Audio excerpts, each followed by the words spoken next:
Se può sapere che c'hai in quella testa vuota, te? Che Sta fate? zitta. Mannaggia. Tu pensa a portare i soldi a casa da una manastia incapace di tua madre.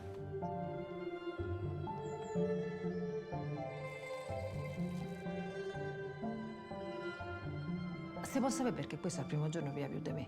Quello è uomo, no? Alla fine dei conti, te è una brava donna di casa. E che me leva dai mano. Non gli puoi meno sempre. Se non si abitua. Una. Ma forte. Hai visto gli americani quanto sono belli, oh? C'hanno tutti i denti, ma tanti. Più di noi, ne sa.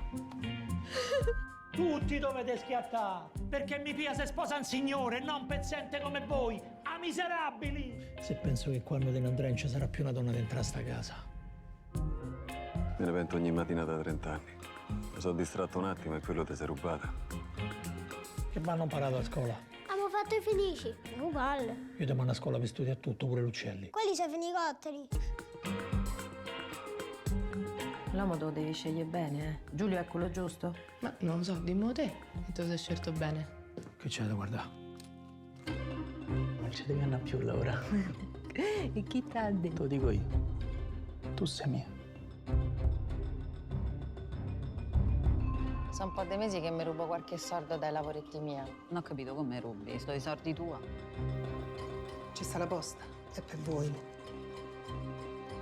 Pensa ai figli, pensa a Marcella. Io è proprio a lei che penso.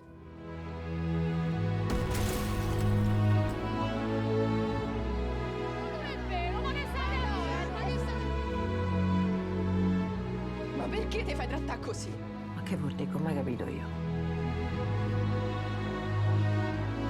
Te però sei in tempo. Quando stai andando?